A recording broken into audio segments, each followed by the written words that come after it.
السلام عليكم ورحمة لله التكبير، لله التكبير. إن الحمد لله والصلاة والسلام على رسول الله أما بعد فأعوذ بالله من الشيطان الرجيم بسم الله الرحمن الرحيم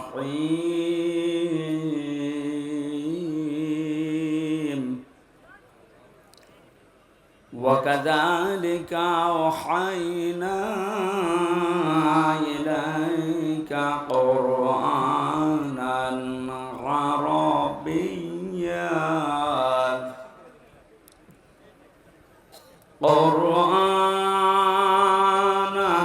عربيا لتنذر أم القرى ومن حولها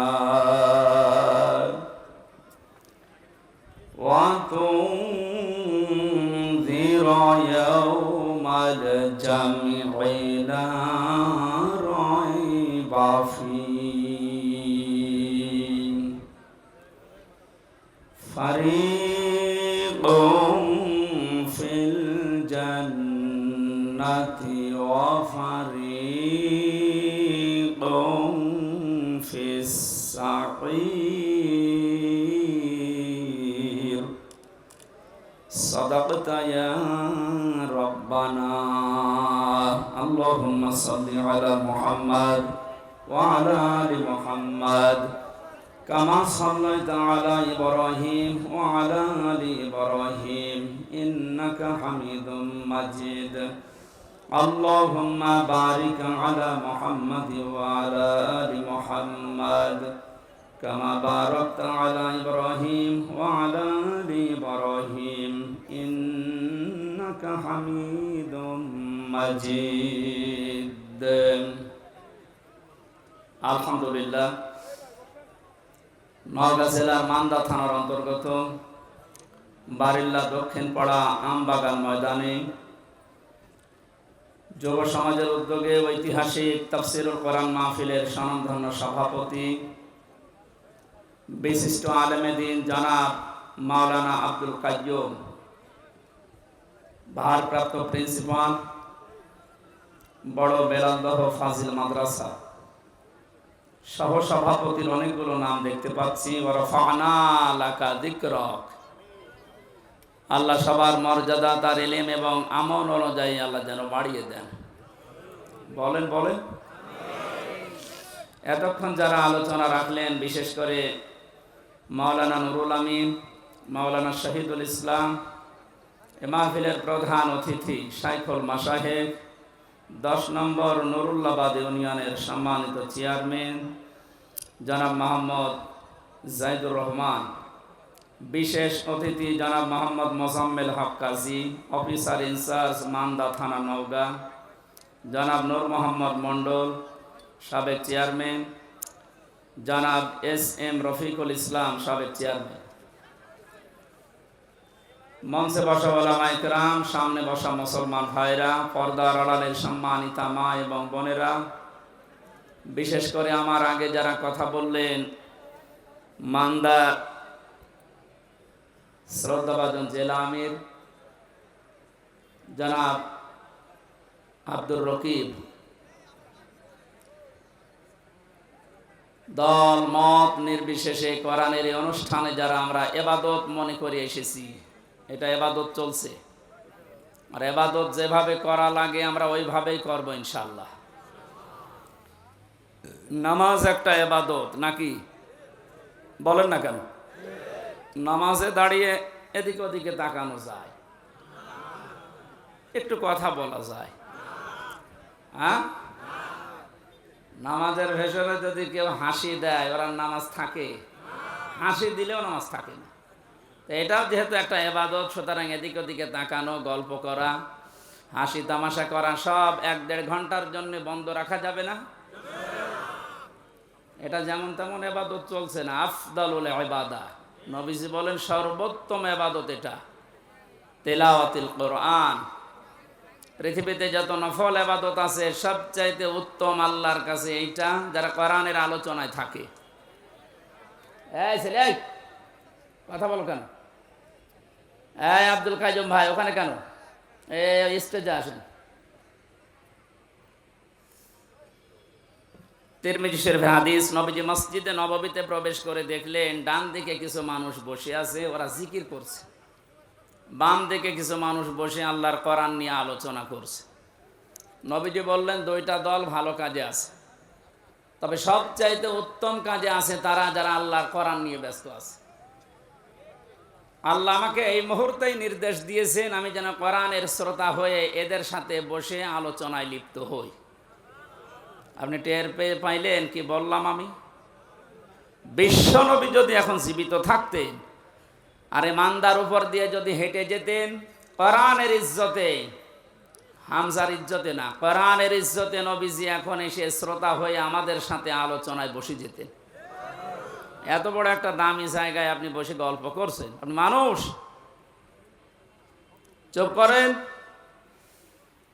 কোরআনের এই অনুষ্ঠানে আমরা আসতে পেরে এটা নিয়ামত মনে করে আমরা শুকরিয়া আদায় করছি, আলহামদুলিল্লাহ। দরুদ আর সালাম পড়ছি আমাদের নবী মুহাম্মদুর রাসূলুল্লাহ সাল্লাল্লাহু আলাইহি ওয়াসাল্লামের প্রতি।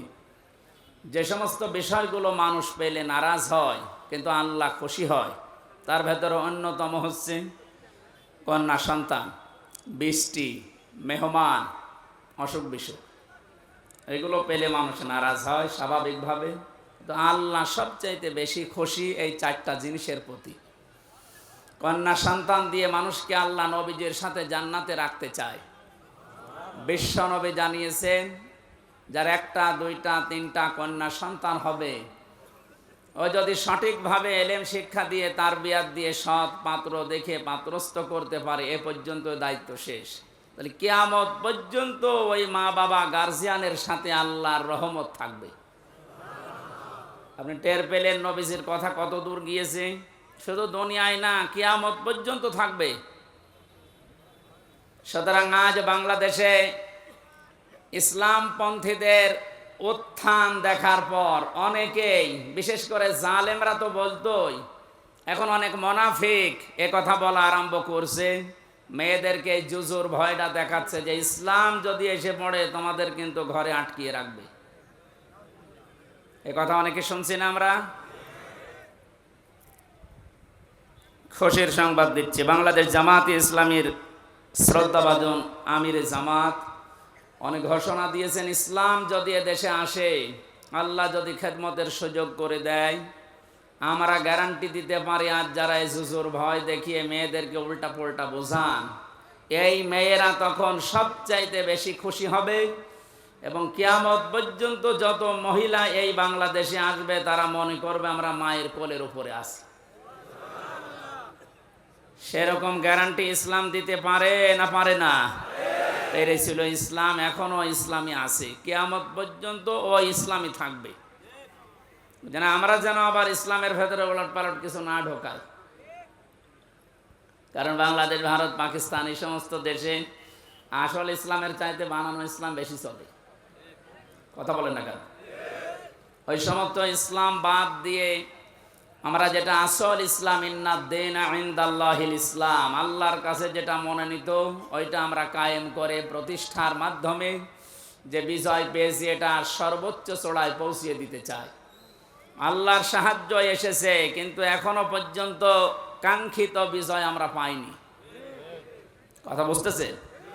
কাঙ্ক্ষিত বিজয় তখন হবে যখন আল্লাহর বিধান দিয়ে এই জমিনটা চলবে। এখনো পর্যন্ত একটা বিধান কায়েম হয়নি, আস্তে আস্তে হবে। আশা করছি ইসলামের হাতে আসবে এ দেশ। যে জালেমগুলো বিদায় নেওয়ার কারণে যে আফসোস করেন, তার তো আফসোস করার কথা না। কোরআনে কারীম জানিয়েছে, ওয়ালা ইয়াহসাবান্নাল্লাযীনা কাফারু আন্নামা নুমলি লাহুম লিয়াখায়রুল লিআনফুসিহিম। হে নবী, কোরআনে কারীম থেকে আপনি ওই কাফেরদেরকে আপনি জানান, আর অনেক কাফেরেরা এই ধারণা করে যে আমাদেরকে আল্লাহ ক্ষমতার চেয়ারে রেখেছেন ভালোবেসে। না, আমি তাদেরকে এই চেয়ারে বসার পর এই যে জুলুম করার জন্য যে ছাড় দিয়ে দিয়েছি, ওরা ছাড় পেয়ে জুলুম করতে আছে। ইন্নামা নুমলি লাহুম লিয়াজদাদু ইসমা। ওদের এই চেয়ার দিয়েছিলাম, টাকা পয়সা দিয়েছিলাম, অর্থ সম্পদ, প্রভাব প্রতিপত্তি, বিত্ত বৈভব এগুলো দিয়েছি এই জন্যে যেন ওদের পাপের মার্জা পুরাপুরি হয়ে যায়। পাপের মার্জা দেখলাম যখন পুরাপুরি হয়ে গেল, 5 মিনিট সময় চেয়েছিল যে একটা বক্তব্য লিখে যায় জাতির জন্য, আল্লাহ সে সময়ও দেয়নি। কারণ ইসমা পাপ পরিপূর্ণ হয়ে গেছে। আপনি লিখবেন কি? ওয়ালাহুম আযাবুম মুহিন, তাদের জন্য অপমানজনক শাস্তি আমি আল্লাহ রেডি করে রেখেছি। সুতরাং ক্ষমতা পেয়ে যারা, চেয়ার পেয়ে, টাকা পয়সা পেয়ে যারা মনে করেছেন আল্লাহ আমাদেরকে ভালোবেসে দিয়েছে, ভালোবেসে দেয়নি। আপনার পাপ যেন পরিপূর্ণরূপে পূর্ণ হয়ে যায়, এই জন্য আল্লাহ এই সুযোগটা দিয়েছিলেন। আর আপনি সুযোগকে একেবারে 100 ভাগ কাজে লাগিয়েছেন। এমন কোন হীন অপরাধ নেই যা 15 বছরে হয়নি। যে আমার আগে যে মেহমান বলছিলেন না কেউ রেহাই পায়নি, আসলেও তাই। যারা জালেমদের দরে ছিল তারা কি রেহাই পেয়েছে? তাদেরও তো ক্ষতি হয়ে গেল, কারণ জালেমদের দুনিয়াও শেষ, আখিরাতও শেষ। আমাদের নাই দুনিয়া আপনি ধ্বংস করার চেষ্টায় ছিলেন, কিন্তু আপনি নিজেদেরকে কি করলেন বলেন? সারা পৃথিবীর মানুষের কাছে এখন একটাই ঘৃণিত নাম, এই জালেমের। এত নিকৃষ্ট কাজ মানুষ করতে পারে আয়না ঘরের নাম নিয়ে, আমি নিজে না থাকলে বুঝতাম না। উপদেষ্টা আসিফ মাহমুদ কয়েকদিন আগে ঘোষণা দিয়েছে আয়না ঘর বাংলাদেশে যত জায়গায় আছে একটাও যেন ভেঙে ফেলা না হয়। এটা রেখে দেন, সারা পৃথিবীর মানুষরা দুনিয়া এখানে আসবে দেখার জন্য যে বাংলাদেশে কি আছে, তারা যেন আয়না ঘর দেখে যায়। কিয়ামত পর্যন্ত পৃথিবীর মানুষেরা জানবে যে বাংলাদেশেও একজন জালেম ছিল। ওরা মনে করেছিল আল্লাহ আমাদের ভালোবেসেই দিয়েছে। সূরা আলে ইমরান 4 নম্বর পারার 12 নম্বর পৃষ্ঠার 7 নম্বর লাইনে আয়াতটি আছে। কাফেররা ধারণা করে যে আল্লাহ আমাদেরকে ভালোবেসে এগুলো সব দিয়ে রেখেছে। আমি যখন প্রথম গ্রেপ্তার হই ওই 11 সালে, ওসি সাহেব আমার থানায় নিয়ে বসে, হুজুর ক্ষমতার মালিক কে? আল্লাহ। আল্লাহ ক্ষমতার মালিক। সূরা আলে ইমরানের 26 নম্বর আয়াত পড়ে ব্যাখ্যা করেন।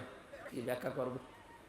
উনি নিজে দেখলাম পড়লো, ওলিল্লাহুম্মা মালিকাল মুলকি তুতিল মুলকা মান তাশা ওয়া তুইজ্জু মান তাশা ওয়া তুযিল্লু মান তাশা। আল্লাহ পাক বলেন, নবী আপনি বলেন ক্ষমতার মালিক আমি আল্লাহ, যাকে ইচ্ছা দেই, যাকে ইচ্ছা ওখান থেকে নামিয়ে দেই। তো এখন যিনি আছে তাকে তো আল্লাহ ভালোবেসেই দিয়েছে। আপনারা লাফালাফি করেন কেন?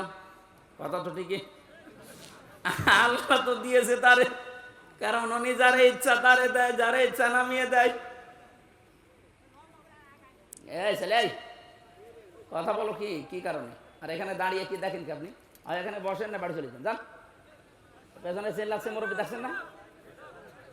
এই সবাই আবার কয়বার বলা লাগবে আপনার? আবার ওইদিকে যাচ্ছেন। এই ছেলে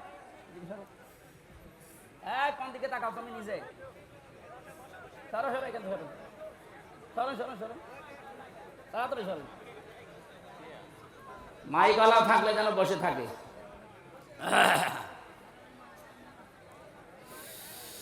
আমার ভাইরা, এই জন্য কোরআনে কারীম যারা আমরা শুনতে আজ এসেছি ইবাদত মনে করি, যেভাবে ইবাদত করা লাগে আমি আবার বলছি, আল্লাহ যেন ওইভাবে আজকের 1-1.5 ঘন্টা ইবাদত হিসাবে তিনি লিখে দেন। বলেন আমিন।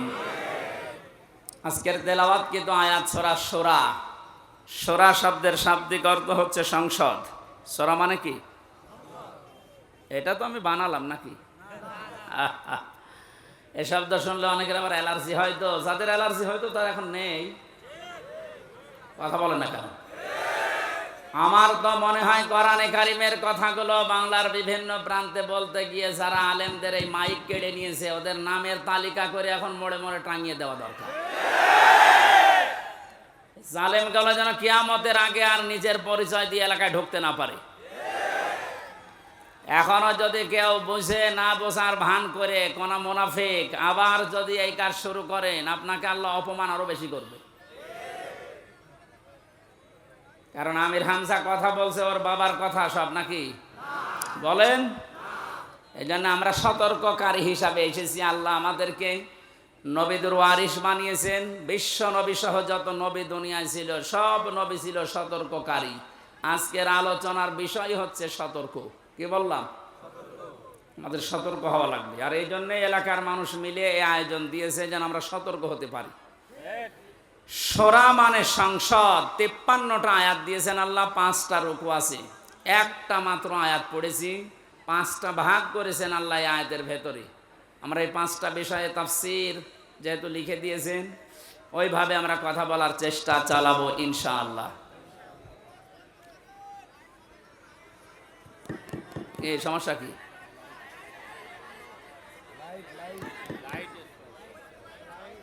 লাইট এটা বন্ধ করে দেবে? কি বলে আওয়াজ বোঝা যায় না তো।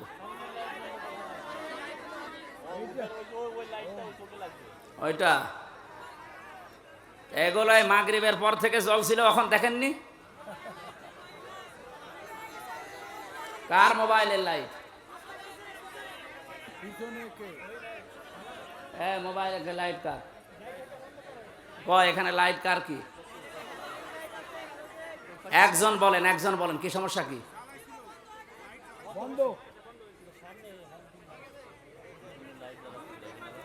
সামনের এই হ্যাসাং লাইট জ্বলে আছে এই কারণে, তো এতক্ষণ ছিল না জ্বলা?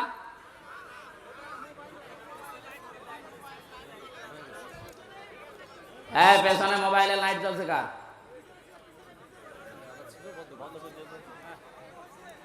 সুবহানাল্লাহ, আলহামদুলিল্লাহ, লা ইলাহা ইল্লাল্লাহ, সুবহানাল্লাহ। এ ফ্যান ঘুরছে, হ্যাঁ, এদের রওশনের সাথে চাইতেও রওশনের সাথে লাগিয়ে দিলে চাইতে বেশি জোরে করবে।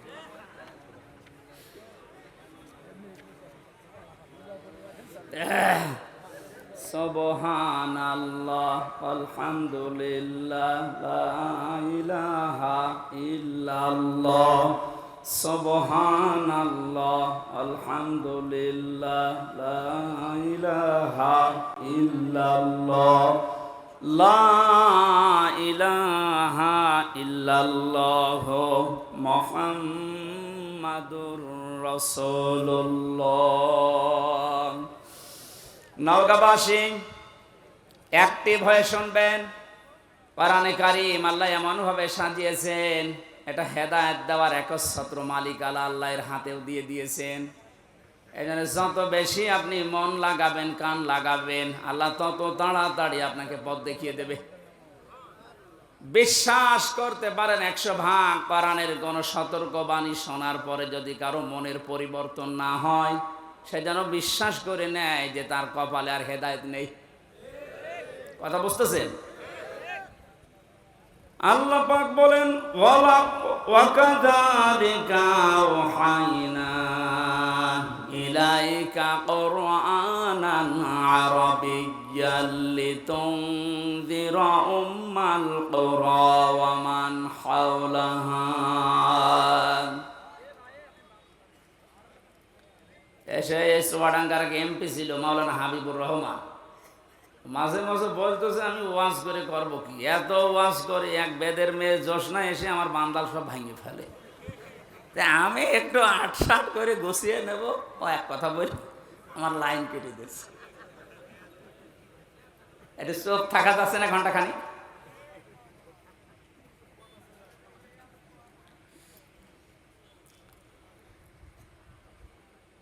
চারটা বড় বড় নিয়ামত আল্লাহর কাছে আমরা কথা বলছিলাম, উনি নিজে পছন্দ করেন, কিন্তু তার এই বান্দা বান্দিরা এটা পছন্দ করে না। এক নম্বরে কন্যা সন্তান।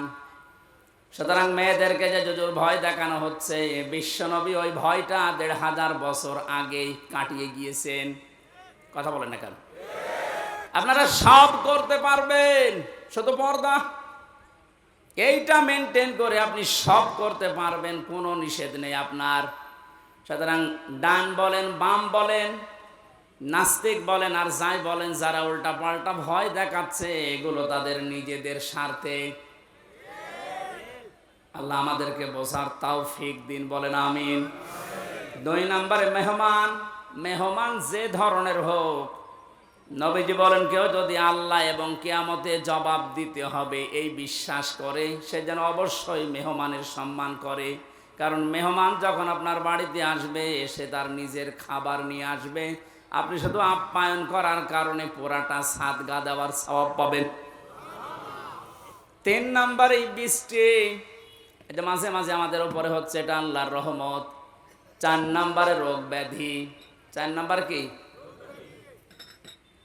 রোগ ব্যাধি আল্লাহ এই কারণে দেন, বান্দার চলতে ফিরতে উঠতে বসতে যে সমস্ত অপরাধগুলো হয়, আল্লাহর কাছে যাওয়ার আগ পর্যন্ত যেন আপনি একেবারেই পুত পবিত্র হয়ে যেতে পারেন। এই জন্য রোগ শোক দিয়ে আল্লাহ মাঝে মাঝে আপনাকে পুত পবিত্র করে নিয়ে যেতে চান। এই জন্য রোগ শোক হলে আপনি ভেঙে পড়বেন না, আল্লাহর ওপরে রাগ বাড়াবেন না, এটা আপনার গোনা মাপের কারণ। নবীজি বলেন যদি পায়ে কাঁটাও ফোটে, জ্বর হয়, তাও মনে করবো আমার একটা গোনা মাফ হয়ে গেল। বলেন সুবহানাল্লাহ। ওয়ামা সাবাকুম মিন মুসিবাতিন ফাবিমা কাসাবাত আইদিয়াহুম ওয়া ইয়াফু আন কাসীর। সূরা শূরার ভেতরে আছে, আল্লাহ জানিয়েছেন যে সমস্ত বিপদ আপদগুলো তোমাদের ওপর আমি মাঝে মাঝে পাঠাই, একটাও ইচ্ছা করে পাঠাতে চাই না। তোমরা যে অপরাধগুলো করো, এই অপরাধের শাস্তির কারণে কিছু কিছু মাঝে পাঠাই। সব অপরাধের শাস্তি যদি দুনিয়ায় দিয়ে দিতাম, শ্বাস করার সময় পেতে না। এই জন্য রোগ শোক হলে ভেঙে পড়বেন না।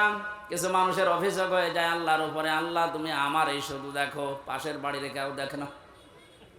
আরে ভাই, আপনার রোগ দিয়েছে যে কোনো একটা অপরাধ মুক্ত করার জন্যে, যে কোনো একটা গোনা মাফ করার জন্যে, নয়তো কঠিন ময়দানে গিয়ে আপনি ধরা খান, এটা আল্লাহ চাই না। এই জন্যই রোগটা দিয়েছে। সহ্য করে গেলে, ধৈর্য ধারণ করলে 2টা সওয়াব পাওয়া যাবে। জোরে বলুন সুবহানাল্লাহ। আমরা যে আয়াত পড়েছি এবার ব্যাখ্যায় যাচ্ছি সরাসরি। ওয়াকাযালিকা আওহাইনা ইলাইকা, এইভাবে করে আমি আপনার প্রতি ওহী নাযিল করেছি। এইভাবে, কোন ভাবে? তাফসিরে ফি জিলালিল কোরআনে লিখেছেন, মুফাসসির বলেন এইভাবে মানে এর আগে আল্লাহ বহু নবীকে আল্লাহ ওহী দিয়েছিলেন, ঠিক এইভাবে। আমরা জানি 104খানা কিতাব আল্লাহ দুনিয়ায় দিয়েছেন, তার ভেতরে বড় বড় 4টা, 100টা সহিফা। নবীদের ওপর আল্লাহ কম বেশি যেগুলো দিয়েছিলেন, এই 104খানা কিতাব, 3খানা কিতাবে আল্লাহ যা দিয়েছেন সবগুলো সামারাইজ করে আমার আল্লাহ কোরআনে কারিমে ঢুকিয়ে দিয়েছেন। তাহলে ওহির এই ধারাবাহিকতা, নবীদেরকে আমার আল্লাহ পাঠিয়েছেন। নবী হওয়ার জন্য যতগুলো যোগ্যতা লাগে, তার ভেতরে 1 নম্বরে নবীরা ওহী পাবে। দুনিয়ার অন্য কেউ ওহী পাবে না, শুধু নবীরা ওহী পাবে। কারা? বলেন বলেন। এখান থেকে কয়েকটা শিক্ষা আছে, আমি সামনে আসছি। আল্লাহ পাক নবীদেরকে ওহী দিয়েছিলেন পূর্ণাঙ্গ শরীয়ত নাযিল করার জন্য। সর্বপ্রথম যে নবীকে ওহী দিয়েছিলেন হযরতে নূহ আলাইহিস সালাম, একেবারে সর্বশেষ কমপ্লিট করার জন্য কোনোদিন আর কিছু লাগবে না। যাকে তিনি ওহী দিয়েছেন তার নাম মুহাম্মাদুর রাসূলুল্লাহ। আল্লাহ পাক তাকে ওহী দিয়ে সর্বশেষ জানিয়ে দিয়েছেন, আলিয়াউমা আকমালতু লাকুম দীনাকুম। হে নবী, আজকের এই দিনই আমার যে জীবন ব্যবস্থা, দিন ইসলাম এটা আমি পরিপূর্ণ করে দিলাম আপনাদের জন্য। আমার যত নিয়ামত আমি পরিপূর্ণ করে দিলাম, এবং শুধু ইসলামকে পরিপূর্ণ করে শেষ করে দিলাম না, ওয়ারাদিতু লাকুমুল ইসলামা দীনা, ইসলাম জীবন ব্যবস্থা এটা আমি আল্লাহ নিজে আপনাকে দিয়ে রাজি হয়ে গেলাম। জোরে বলুন সুবহানাল্লাহ। এখানে যারা আছি আমরা অধিকাংশ যেহেতু মুসলিম, সুসংবাদ গ্রহণ করেন। আল্লাহ শুধু ইসলাম দিয়ে শেষ করে দেয়নি, আল্লাহ বলেন আমি ইসলামের উপরে শুধুমাত্র কেবলমাত্র একমাত্র রাজি আছি। তাহলে এই আয়াত দ্বারা বোঝা যায় দুনিয়ায় প্রায় 4,500 ধর্ম, এখন কোন ধর্মের মানুষের উপরে আল্লাহ রাজি নেই। কথা বলেন না কেন? কোন ধর্মের মানুষের উপরে আল্লাহ রাজি নেই। এমনকি তাদের ধর্মীয় অনুষ্ঠানের দ্বারা যদি আল্লাহকে খুশি করতে কেউ চায়, ওমাইয়াবতাগি গায়রাল ইসলামি দীনান ফালাই ইউকবালা মিন। সূরা আলে ইমরানের 85 নম্বর আয়াতের প্রথম অংশে আছে, ইসলাম বাদ দিয়ে দুনিয়ার যে কোনো নিয়ম দিয়ে যদি কেউ আল্লাহকে রাজি করতে চায়, ওর জীবনের কোনো ইবাদত বন্দেগী আল্লাহর কাছে কবুল হচ্ছে না, হবে না। ইকবাল এটা মোজারে, বর্তমান ভবিষ্যৎ, প্রেজেন্ট ফিউচার। আরবি গ্রামার অনুযায়ী মোজারের আগে লাং শব্দ আসলে অর্থ হয় কোশ্চিন কালেও হবে না। গ্যারান্টি দিচ্ছে কে? আরো জোরে বলেন। যেহেতু সতর্ক আজকের আলোচনা, সতর্ক করছি তামাম দুনিয়ার মানুষদেরকে। আমি বহু ইহুদের সাথে মিশে দেখেছি বিভিন্ন দেশে, যে আমি খ্রিস্টানের সাথে মিশেছি, যারা সত্যি ধর্ম পালন করে চলে। কোরআনের এই আয়াতে যে দুইটা পড়লাম, সূরা মায়েদা এবং সূরা আলে ইমরান, আর একটা আছে 19 নম্বর আয়াত সূরা ইমরানের, ইন্নাদ-দীনা ইনদাল্লাহিল ইসলাম, অবশ্যই আমি আল্লাহর কাছে মনোনীত একটাই জীবন ব্যবস্থা, ধর্ম, তার নাম ইসলাম। তার নাম কি? লক্ষ্য করেন শব্দের দিকে, দ্বীনের আগে আলিফ লাম আছে। আরবি গ্রামার অনুযায়ী আলিফ লাম 4 ভাবে ব্যবহার হয়। এখানে যেটা আছে একেবারে নির্দিষ্ট করার জন্য যে আলিফ লামটা, রব্বুল আলামিন জানাতে চেয়েছেন পৃথিবীর মানুষেরা অবশ্যই আমি আল্লাহর কাছে একটাই মাত্র জীবন ব্যবস্থা, ধর্ম পছন্দনীয়, গ্রহণীয়, সেটার নাম ইসলাম। ওই সমস্ত মানুষগুলো ধর্ম এত কঠিন ভাবে মেনে চলে। ইহুদিদের সাথে যখন আমি গাড়িতে যেতাম দেখেছি এত খাস পর্দা করে চলে, ওদের স্ত্রীদেরকে শুধু চোখ দেখা যায়, হাত মোজা পা মোজা পর্যন্ত পরা। খ্রিস্টানের সাথেও মিশে দেখেছি যারা সত্যি ধর্ম মেনে চলে, অ্যাক্টিভ। মুসলমানদের ভেতরে যারা প্র্যাকটিসিং মুসলিম একেবারে 100%, তারা যেমন খাস পর্দা করে চলে আমি ওই রকম পেয়েছি। কিন্তু ওদের ওই ধর্মের দ্বারা, ওদের ওই জীবন ব্যবস্থার দ্বারা আল্লাহকে রাজি করা সম্ভব না, কারণ ওগুলোর উপরে আল্লাহ রাজি নেই। যেহেতু এই পৃথিবীর সর্বশ্রেষ্ঠ এবং নির্ভুল কিতাব, সর্বশ্রেষ্ঠ সর্বশেষ নির্ভুল কোরআনে কারীম, এটা দিয়ে সতর্ক করলাম। যত জায়গায় আওয়াজ যাচ্ছে আপনি এখনো চিন্তা ভাবনা করে দরকার হয় ফিরে আসবেন, সময় এখনো আছে। কিন্তু মৃত্যুর গড়গড়ানি শুরু হয়ে গেলে তখন কিন্তু আর তাওবাও কবুল হবে না। আশা করি সতর্কবাণীটা আপনি মানবেন। আর আমাদের জন্য সুসংবাদ, দুনিয়া আখিরাতে কিচ্ছু না পাই, ইসলাম পেয়েছি, মানতে পারি আর না পারি। কথা বলেন না, হয়তো 100 মানতে পারি না পারি পুরো নিয়মটা, কিন্তু ইসলাম আমি জীবন ব্যবস্থা হিসাবে পেয়েছি, এই জন্য আমি খুশি। আন আব্বাস রাদিয়াল্লাহু তাআলা আনহু قال, একটু এদিকে তাকান, মান যাকা তামাল ঈমান মান রাদিয়া বিল্লাহি রাব্বা ওয়া বিইসলামি দীনা ওয়া বিমুহাম্মাদির রাসূলিল্লাহ সাল্লাল্লাহু আলাইহি সাল্লাম নাবিয়্যা ওয়া রাসূলা। রাওয়াহু মুসলিম। আল্লাহর নবী জানিয়েছেন পৃথিবীর প্রতিটি জিনিসের আলাদা আলাদা স্বাদ আছে। ঈমান যদি কেউ আনে আর মনে করে আমি স্বাদ পেতে চাই, ঈমানেরও স্বাদ পাওয়া যায়। ঈমানের স্বাদ আছে না নেই? ঈমানের স্বাদ যদি না থাকবে, পৃথিবীতে মানুষ ইসলামের জন্য এত কোরবানি দেবে, এত কষ্ট সহ্য করবে কোন কারণে? অবশ্যই ঈমানের স্বাদ আছে। ঈমানের স্বাদ পাওয়ার জন্য এখানে 3টা পয়েন্ট আমরা পেয়েছি। যে ব্যক্তি আল্লাহকে রব পাওয়ার পরে খুশি হয়ে গেছে, মুহাম্মদুর রাসূলুল্লাহকে একমাত্র আদর্শ পাওয়ার পরে খুশি। 3 নম্বরে দিন বা জীবন ব্যবস্থা হিসাবে ইসলামকে পেয়ে যারা খুশি, এই মানুষগুলো ঈমানের স্বাদ পেয়েছে। ঈমানের স্বাদ পাবে তা না, মানজাক, এটা মাঝি অতীতের শব্দ, পাস্ট। আল্লাহ জানাতে চেয়েছেন নবীজির মাধ্যমে যে ওই মানুষগুলো ঈমানের স্বাদ পেয়েই গেছে। আপনি এখন মিষ্টি খেলে স্বাদ পান, তেঁতুল খেলে আর একটা স্বাদ পান। পৃথিবীতে সর্বশ্রেষ্ঠ দামি জিনিস আমাদের কাছে ঈমান, এর স্বাদ পাওয়া যাবে না? এ স্বাদ যদি সত্যি সত্যি কেউ পেতে চায়, ইসলাম বাদ দিয়ে পৃথিবীর কোন ধর্ম সঠিক এ কথা বলাও তার জন্য জায়েজ নেই। যদি আজ অনেকে উদারতার পরিচয় দিতে গিয়ে বলছে না পৃথিবীর সব ধর্ম সঠিক, ইসলাম একটু বেশি সঠিক, এ কথা বললে আপনার ঈমান নষ্ট হয়ে যাবে। কারণ দিনের আগে আল্লাহ আলিফ লাম খেলা করার জন্য দেয়নি। আমার কথা বুঝতেছেন? আমি সেই দিন মান্দা কোন জায়গায় এসে বলেছিলাম যে অজু করলে মানুষের অজু ভেঙে যায় 7টা কারণে, নামাজে দাঁড়ালে নামাজও ভেঙে যায় 19টা কারণে, হজ করতে গিয়েছে যারা হজও ভেঙে যায়, রোজা রেখেছে যারা রোজাও ভেঙে যায় 2টা কারণে। এরকম প্রত্যেকটি ইবাদতের নষ্ট হওয়ার পেছনে কিছু না কিছু কারণ আছে। কথা বলে না কেন?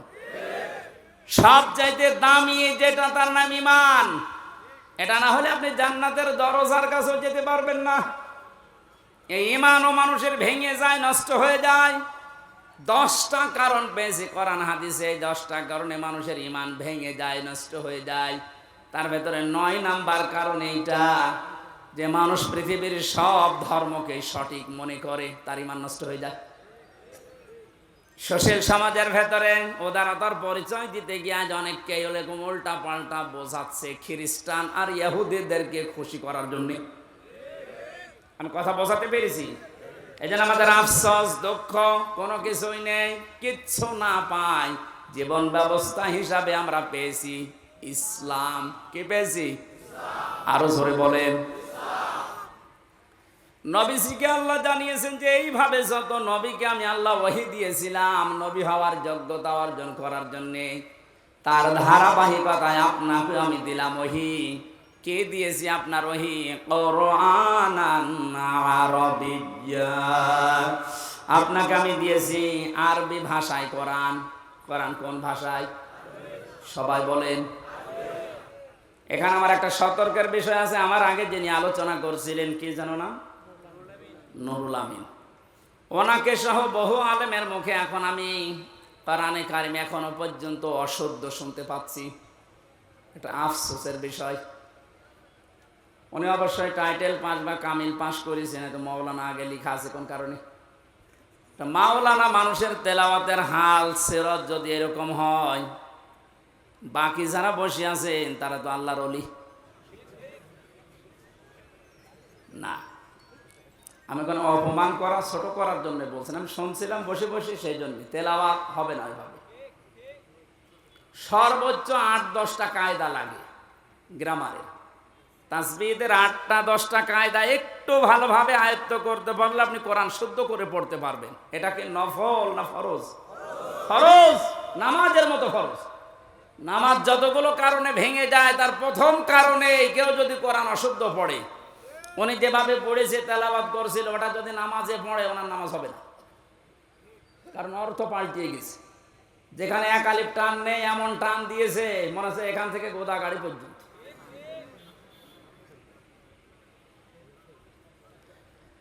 এই জন্য আশা করছি কোরআনে কারিম এলাকায় যারা পড়ায়, মাদ্রাসা এবং এতিমখানা মসজিদ যেখানে আছে এই সমস্ত জায়গাগুলো আরো ওপেন করেন। এখন যেহেতু জালেমের আর কোনো আনাগোনা নেই, হ্যাঁ এরপরেও কিছু জালেম মুনাফিকের সুরত নিয়ে এখনো পর্যন্ত বিভিন্ন দৃষ্টিকে বাধা দিচ্ছে।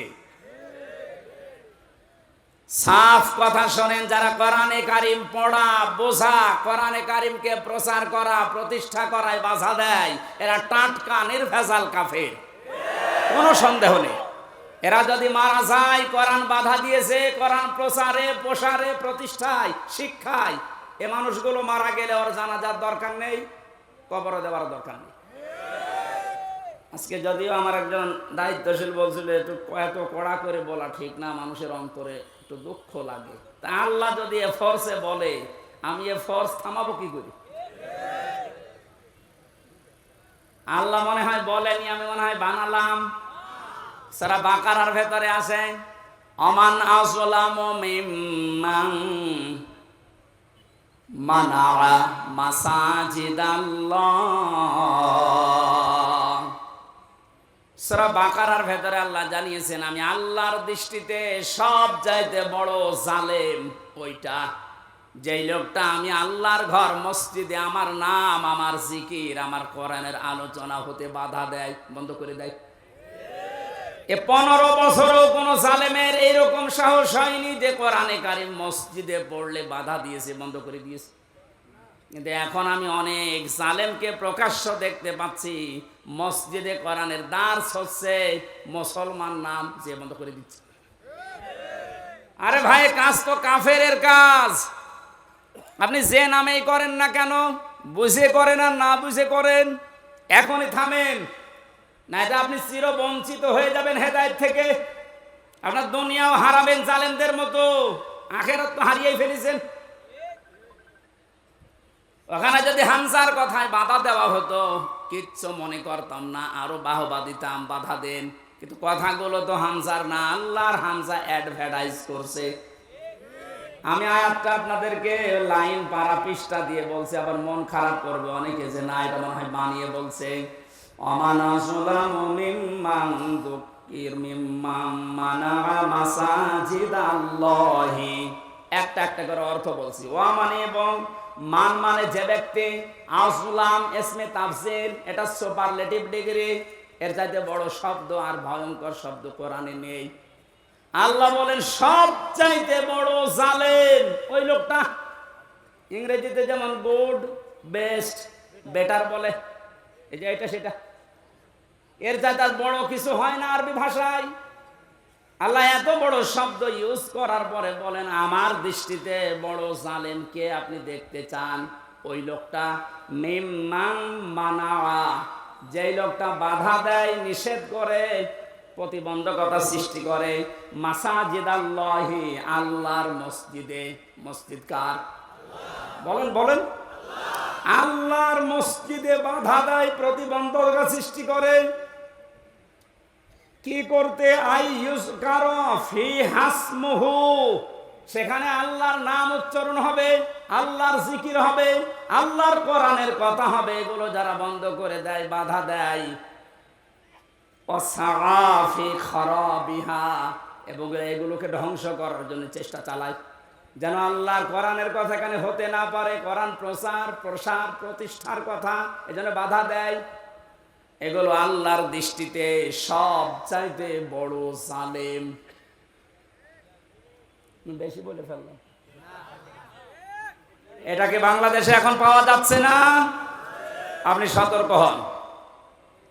কত বড় শব্দ দিয়েছেন দেখেছেন আল্লাহ আপনার নামে। 15 বছরেও জালেমরা এই সাহস পায়নি অন্তত মসজিদে আল্লাহর কোরআন বন্ধ করে দেওয়া। কিছু জায়গায় পেয়েছিলাম, এখন এইগুলো যারা করছেন আপনি আশা করছি সতর্ক হবেন ভাই, তা আপনার কপাল কিন্তু আগুন লেগে যাবে।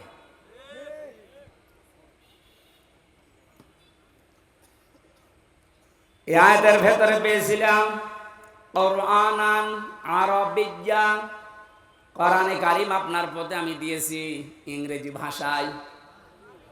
কি বলেন না কেন? কেন আরবি ভাষায় দিলাম? পৃথিবীর যত ভাষা আছে সবচাইতে সহজ ভাষা আল্লাহর কাছে আরবি ভাষা, কিন্তু আজ এটা অনেকের কাছে কঠিন করে রেখেছি আমরা। কত বড় বড় মানুষেরা ফতোয়া দিচ্ছে যে এটা আমাদের জন্য না, এটা আলেমদের জন্য। কে বলেছে আপনাকে? নামাজ পড়া যেরকম ফরজ, মাস্ট বি কোরআনে কারিম শিক্ষা করা ওইরকম ফরজ। দল মত নির্বিশেষে, বুঝে হোক না বুঝে হোক, হয়তো অন্তত আপনি নবীর দল বাদ দিয়ে অন্য দলে আছেন থাকেন, কিন্তু কোরআন পড়া শুরু করেন। জেলখানায় বহু মানুষকে আমি উল্টা পাল্টা দেখেছি, কোরআনে কারিম 1 বছর 1.5 বছর পড়ার পরে ওই মানুষগুলোরা এত পরিবর্তন হয়েছে। এই যে আমাদের কুষ্টিয়ার কৃতি সন্তান আবরারকে যারা হত্যা করেছিল, এর 13 জনের ফাঁসি হয়েছিল। এর ভেতরে 4 জনকে মাওলানা জসিমউদ্দিন রহমানী সাহেব নিচে বসে বসে হাফেজে কোরআন বানিয়ে দিয়েছে। এই যে পড়া কোরআন শরীফ যাদের মুখস্থ হয়ে গেছে, শুধু মুখস্থ না, এরা অনেক অর্থ পর্যন্ত এখন বুঝতেছে, কারণ আরবি গ্রামার ওর ভেতরে পড়ায় আলেমদের কাছে। ওরা সেই পর্যায়ে এখন আছে, এখন অনুশোচনা করে, অনুতপ্ত হয় যে আমরা জালেমদের কথা মতো ভুল করে ফেলেছি। সত্যি যদি ওরা কোনোদিন আসতে পারে বাইরে, আপনি ওদেরকে কোড়াল মেরেও কোরআনের কাছ থেকেও সরাতে পারবেন না। এজন্য আহ্বান জানাচ্ছে, আপনি আরবি ভাষাটা শেখেন। ওয়ালাকাদ ইয়াসসারনাল কোরআনা লিযিকরি ফাহাল মিন মুদ্দাকির। 4 বার আল্লাহ একটা কোরআনে 1 সূরার ভেতরে দিয়েছেন। আমি কোরআন সহজ করে দিয়েছি তোমাদের জন্য। এরপরও এখান থেকে শিক্ষা করা, উপদেশ নেওয়ার মতো কি কেউ পাবো না? কে বলছে? এই জন্য যেখানে আসেন আগে কোরআনের কাছে আসেন, এইটা শেখেন। আপনাকে আমি আমার বাবার দিকে ডাকছি না, ডাকছি আমার আল্লাহর কোরআন শিক্ষার জন্যে। এই দুনিয়াতে যেহেতু কোরআনে কারিম দিয়ে সতর্ক করার জন্য নবীদের প্রতি আল্লাহ ওহী করেছেন সতর্ক বাণী হিসাবে। প্রথম সতর্কের ভেতরে পেয়েছি লিতুনযিরা উম্মাল কুরা ওয়া মান হাওলাহা। একটু খেয়াল করে শুনবেন। আল্লাহ পাক বলেন, এই আরবি ভাষায় কোরআনে কারিম আপনার প্রতি আমি ওহী করলাম কেন জানেন? আপনি এ দ্বারা এই যে উম্মুল কুরা, যেটা শহরের মা, তার মানে মক্কা শরীফ, এই মক্কার লোকদেরকে আপনি সতর্ক করবেন। এতটুকু যদি আল্লাহ পাক বলে শেষ করে দিতেন, এই আয়াতটা আমি পড়তাম না। পরের শব্দটাই সমস্যা হয়ে গেছে আমাদের জন্য। আল্লাহ পাক বলেন উম্মাল কুরা ওয়া মান হাওলাহা। শুধু মক্কা নগরী না, এর আশপাশে যত জায়গা আছে, তাফসিরে মুফাসসিরিন ইকরাম লিখেছেন আশপাশ মানে তামাম দুনিয়া। তার মানে কোরআনের সতর্কবাণী চলবে শুধু মক্কা আর মদিনায়? বলেন বলেন। আমান হাওলাহা, সারা দুনিয়ায়, সারা দুনিয়ার জন্য এই কোরআন। যেহেতু এখানে নাজিল হয়নি, তারপরও হাওলাহার ভেতরে বাংলাদেশও আছে। এই জন্য আপনাকে আমি কোরআন দিয়ে আজকে সতর্ক করব কয়েকটা, যেগুলো আমরা পাবো সামনে। কোরআনে কারিম দিয়ে সতর্ক করার পরেও যদি কোনো মানুষের, ওই যে আগে বললাম যে পরিবর্তন আসছে না, আপনি মেনে নিতে পারেন, বিশ্বাস করতে পারেন যে আল্লাহকে, আপনাকে আল্লাহ জাহান্নামেই দেবে। কারণ এর চাইতে অথেন্টিক সতর্ককারী কিতাব দুনিয়াতে আল্লাহ আর দেয়নি, কিয়ামত পর্যন্ত দেওয়ার সম্ভাবনাও। আরো জোরে বলেন। কোরআনে কারিমে আল্লাহ জানিয়েছেন ইত্তাবিউ মা উনজিলা ইলাইকুম মির রাব্বিকুম ওয়া লা তাত্তাবিউ মিন দুনিহি আউলিয়া ক্বালিলাম মা তাযাক্কারুন। হে নবী,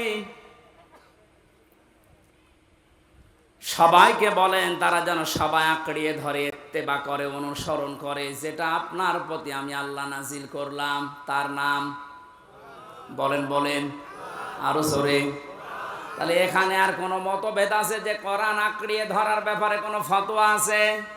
কোনো মতভেদ, মত পার্থক্য অন্য বিষয়ে থাকতে পারে, কোরআনের ব্যাপারে আমাদের সব এক হওয়া লাগবে।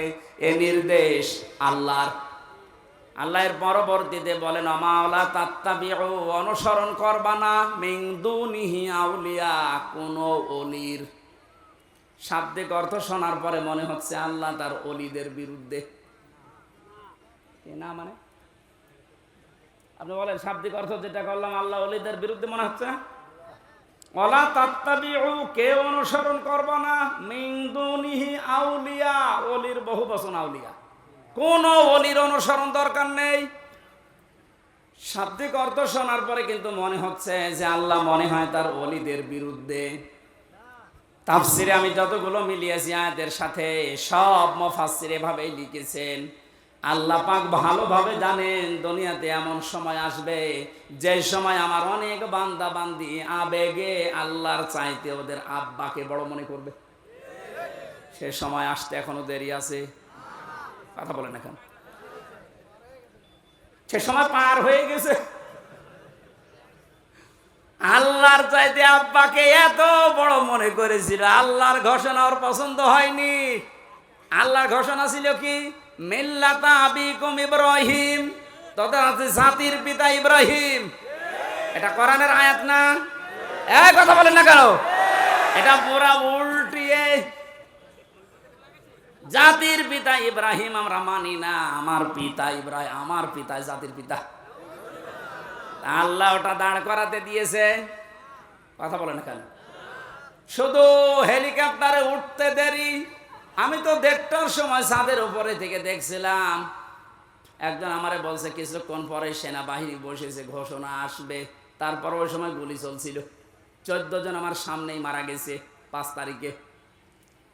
1:30টার পরেই কিছুক্ষণ পরে 2টায় উনি ভাষণ দেবে, হলো না 3টায় দেবে, হলো না 4টায় দেবে সেনাবাহিনীর প্রধান। এ পর্যন্ত আসতে আসতে আর মাত্র 1 ঘন্টা। 4টার পরে ভাষণ শুনে 5টার আগে শুনছি কুষ্টিয়ায় বাবা আর নেই। যে কয়টা বাবা যেখানেই ছিল, সে ছবি আকারে হোক আর পাথর দিয়ে হোক, একেবারে গুড়িয়ে দিয়েছে। কোন বাবার অনুসরণ যেন না করা হয়, এই জন্য আল্লাহ কোরআনে কারিমে সতর্কবাণী দিচ্ছেন। এ সতর্ক যারা মানে নাই, কত কিছু নষ্ট করলেন বলেন। আপনার বিবেকের কাছে কি হয়েছে? এত কোটি কোটি টাকা খরচ করে আপনি এটা করলেন, স্থায়ী তো হইল না। ঘন্টা ব্যাপী সময় লাগে না, যে যেটা দিয়ে পেরেছে ভেঙেছে। অনেকে ভাঙতে না পারলে পোশাক করেছে। আমি কাবা শরীফে যখন তাওয়াফ করছিলাম, ওপরে ওঠার পরে আমার পেটে হঠাৎ ব্যথা। এক পুলিশকে জিজ্ঞাসা করলাম, ভাই এতক্ষণ তো ভালোই ছিলাম, 7 চক্কর দিলাম, কিছুই হইল না, এ কোন জায়গায় আসলাম, পেটে ব্যথা করছে। পুলিশ আমারে বলছে, ইয়া হাজি উল হজ্জা তাই না বিলাদুকা। ও হাজিবার দেশ কোথায়? যে তুমি বাংলাদেশ। বাংলাদেশ থেকে এসেছি। ওনার ভাষা দিয়ে আমারে বলছে, আপনি জানেন না এটা কোন জায়গা? না তো। আবু জাহেলের বাড়ি। আপনি এখনো পায়খানা না করে দাঁড়িয়ে আছেন, তাড়াতাড়ি করেন। সত্যি কথা বলছি, পায়খানা করে দেখে আমার পেটের ব্যথা ভালো হয়ে গেছে। আল্লাহ আমাকে যেন জানাতে চাচ্ছিল, হামজা ওই সময় 3.5 লাখ টাকা লাগতো 16 সালে। এত টাকা খরচ করে আসলে আরো শয়তানের মুখে পায়খানা না করে চলে যাবা, তাড়াতাড়ি করো। পেটের ব্যথা দিয়েছিল কে? কথা বলেন না কেন? এত দামি জায়গা কাবার পাশে। আমার মনে হয় কাবা শরীফ থেকে আবু জেহেলের বাড়ি কাছে, এরপরে নবীর বাড়ি, তাই না? কাবার পাশে যে জায়গা, তার দাম বেশি না কম? বেশি। মানে আপনি এখন 1 কাঠা কিনে দেখেন তো, এত দামি জায়গা। আল্লাহর কোরআনের বিরুদ্ধে যাওয়ার কারণে, কোরআনের বিরুদ্ধে অবস্থান নেওয়ার কারণে ওর বাড়ি যদি পায়খানা হতে পারে, এদেশে যারা জালেম, কোরআনের বিরুদ্ধে যারা অবস্থান নিয়ে আল্লাহর বর্ণিত ইব্রাহিম বাদ দিয়ে অন্য কাউকে যারা বসাতে চেয়েছিল, আমার তো মনে হয় ওই বাড়ি ঘরগুলো এখন বিশ্ব আন্তর্জাতিক টয়লেট বানানো দরকার। মানুষ যেন ওখানে যে পেটে ব্যথা উঠলে কাম সারতে পারে। কারণ এই জায়গাগুলো অভিশপ্ত, জালেমরা যেখানে থাকে এই জায়গাটা হয়ে যায় অভিশপ্ত। আমরা মিনা থেকে মুজদালিফায় যাওয়ার আগে দেখেছি বারবার যারা পেছনে থাকে বলে এখান থেকে দৌড়ান কেন? কারণ এটা জায়গাটা গজবের জায়গা। গজবের কিছু জায়গা আছে যেখানে জালেমেরা বসবাস করে, জায়গাটাই আল্লাহ গজবের জায়গা বানিয়ে দেয়। আর আমার তো মনে হচ্ছে এই দেশটায় যারা জুলুম করেছে 1734 জন মানুষ ছিল মেন দায়িত্বে, এদের অধিকাংশ বসবাসের জায়গাগুলো এখন গজবের জায়গা। আজ অনেক জালেম এখন মাঝে মাঝে কল দেয় যে হুজুর আপনি যা বলেন এর জন্য তো আমারও ভয় লাগে, আতঙ্ক লাগে, আপনি আমার নাম বলে দেন কেন? আমি তো সেরকম কিছু করি নাই। কিচ্ছু করেন নাই। আপনি নিজেই বলতেন যে হুজুর আপনার দোষ নেই, আমি জানি। তে জানেন আপনি, আপনাকে একটু যদি সাহায্য করতেন, উপরে যে কয়টা স্যার আছে আপনার যদি বলতেন যে কিচ্ছু জানেন এ বিষয়ে, আমারে তো দায়িত্ব দিয়েছেন রিমান্ডের, কিছু পাইনি, কি করব, একটু একটু নরমাল করে দেই, তাহলে আমার 3 বছর থাকা লাগে না। আপনি উপরে উপরে বলতেন আর ভেতরে যে এমন এমন কথা লাগাতেন, ওরা নিজেরা আপনারে বলতো পিটান, হুজুরে পিটান। আমি নাম আর নেই না, নামও নিচ্ছে না, কিন্তু আপনি যা করেছেন বিবেকের কাছে আপনি জিজ্ঞাসা করেন, আপনি ঘুমাতে পারবেন না। কোরআনে কারীম দিয়ে সতর্ক করা দরকার, শুধু মক্কা মদিনা না, তামাম পৃথিবী। এজন্য আলেম যারা দাবি করে, নবীর ওয়ারিস যারা, এই দাবিদার মানুষগুলোর উচিত পেছনের দিকে না তাকিয়ে কোরআন দিয়ে তামাম দুনিয়া চষে বেড়ানো। আল্লাহ এই দায়িত্ব এখন আলেমদেরকে, এই ছোট্ট গোলাম হামজাকেও দিয়েছে। আমি যেন ইখলাসের সাথে পরিপূর্ণভাবে পালন করার চেষ্টা করতে পারি, বলেন আমিন। আল্লাহ রাব্বুল আলামিনের পরে জানিয়েছেন ওয়াতুনদিরা ইয়াউমাল জামিঈ লা রাইবা ফীহি ফারিকুন ফিল জান্নাতি ওয়া ফারিকুন ফিস সাঈর। এখানে দুইটা তথ্য আছে। এতদিন একটা ভ্রান্ত ধারণায় ছিলেন, আশা করছি ওটা মিটবে, বিশেষ করে আলেমরা। আপনারা আছেন তো? অতুনদিরা ভয় দেখাও, ইয়াউমাল জামিঈ লা রাইবা ফীহি, ওই দিন সম্পর্কে ভয় দেখাও মানুষদেরকে, যেই দিনের কোনো সন্দেহ নেই। আর আমরা সবাই এখন থেকে জানছি ওই দিনের নাম কিয়ামতের দিন। কোন দিন? এমন একটা ভয়াবহ আল্লাহ পাক তৈরি করেছেন কিয়ামতের এই দিনটাকে। রব্বুল আলামিন বলেন ওয়ালা ইয়াসালু হামিমুন হামিমা। সেই দিন বন্ধু বন্ধুর সামনে প্রশ্ন করবে, ইউবাসসারুনাহুম, তাদেরকে যখন দৃষ্টিগোচর করা হবে এর সামনে ওকে, এই সামনাসামনি যখন মানুষ আসবে, লাউ ইয়াফতাদি মিন আযাবি ইয়াউমিযিন বিবানি, আল্লাহর কাছে নিজের সন্তান পর্যন্ত দিয়ে বলবে, আল্লাহ এটা আমি দিয়ে দিলাম, আমারে মুক্তি দাও, এইটা মুক্তিপণ। এটা কি? জেলখানায় থাকাকালীন এই সাবজেক্টটা আমাকে পড়িয়েছিল এটিএম আজহার সাহেব, উনি এখনো ভেতরে আছে। আমার একবার ডাক দিয়ে বলছে, হামজা তুমি তো বিভিন্ন বই পড়ো, বাইরে তো যাবা চলে, এক কাজ করো, প্রোডাক্টিভ মুসলিম আমার কাছে আছে, এই জেলার আর সোপার হিন্দু যায়, তোমার দ্বারা যেহেতু প্রচার হবে জাতির ভেতরে, বইটা নিয়ে যাও, এই যে এই চ্যাপ্টারগুলো পড়ে মানুষকে শোনাবা। তার ভেতরে মুক্তিপণ এইটা ছিল। ওটা যখন পড়ছিলাম আমার মনে হচ্ছে কিয়ামত আমার সামনে আল্লাহ তুলে ধরেছে। আমি দেখে দেখে বলছি কোরআনে কারীম, আল্লাহ রাব্বুল আলামিন বলেন লাউ ইয়াফতাদি মিন আযাবি লাউ ইয়াওয়াদ্দুল মুজরিমু লাউ ইয়াফতাদি মিন আযাবি ইয়াউমিযিন বিবানি। এই যে কিয়ামতের সতর্কবাণী আল্লাহ শোনাতে বললেন কেন? কারণ এই ময়দানে মুক্তিপণ হিসাবে মানুষ তার সন্তানকে দিতে চাইবে। আয়াতটা পড়ার পরে আমার ওই ছোট মেয়েটার কথা মনে হচ্ছিল, ওরা আমি 7-8 মাস রেখে এসেছিলাম, এখন বয়স প্রায় 4 বছর। মাঝে মাঝে ওর কথা মনে হতো, আমি যেহেতু যোগাযোগ বিচ্ছিন্ন ছিলাম, ভেতরে কোনো যোগাযোগ ছিল না। ফাঁসির কন্ডেম সেলের ভেতরে 24 ঘন্টা তালা লাগানো, এদিকে 2.5 হাত, এদিকে 3.5 হাত, 24 ঘন্টা মনে হতো জিন্দা কবরে বসে আছি।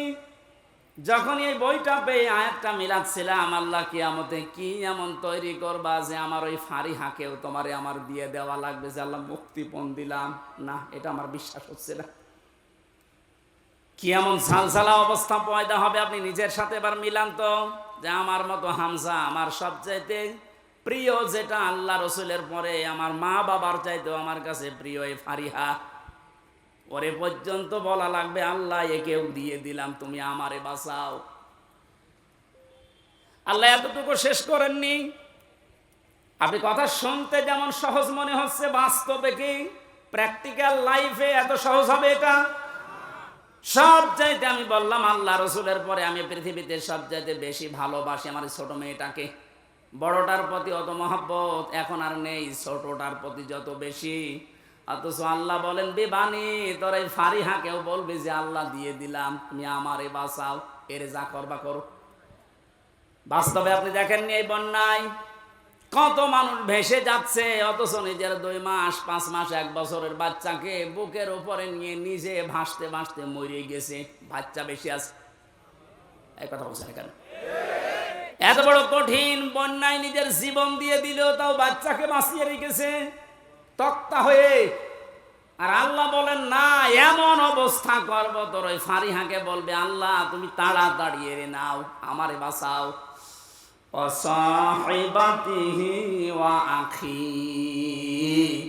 সাহেব শব্দের 2টা অর্থ হয়, 1 নম্বরে স্ত্রী, 2 নম্বরে বন্ধু বান্ধব। ও আখিহি, এবং তার ভাই। এই ভাই মানে শুধু আপন ভাই না, এ ভাই মানে দলীয় ভাই আছে। দলীয় ভাই দেশে নেই? এক কথা বলেন না কেন? বড় ভাই আছে, মেজ ভাই আছে, ছোট ভাই আছে। ঘর বানাতে যাবেন, একদল এসে বলবে বড় ভাই পাঠিয়েছে। না, এই রাজশাহী নওগাঁ এসব নেই? আমার কোস্টিয়াম এটা ছিল, আমি যখন বাড়ি ওই আরম্ভ করছিলাম ওই 19 সালে, একদল এসে বলছে বড় ভাই পাঠিয়েছে, মিষ্টি খেতে দেন, দিলাম। কিছুদিন পরে এসে বলছে ছোট ভাই পাঠিয়েছে, মিষ্টি খেতে দেন। ভাই কত তোমাদের? আল্লাহ বলেন কিয়ামতের ওই কঠিন দিনে যেটা সম্পর্কে সতর্ক করতে বলছি নবী, ওই দিন সে তার এই ভাইকে পর্যন্ত যত রকমের ভাই বলবে আল্লাহ দিয়ে দিলাম, এদেরকে নেন, আমারে বাঁচান।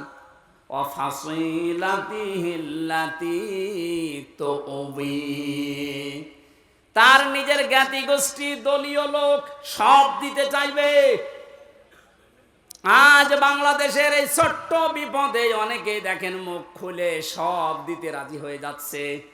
কালকে একজনকে শুধু ডিম দেয়নি, শুধু ডিম দেখিয়েছে, তাইও বলছে আমার যা আছে সব নিয়ে যান, ডিম দেবেন না।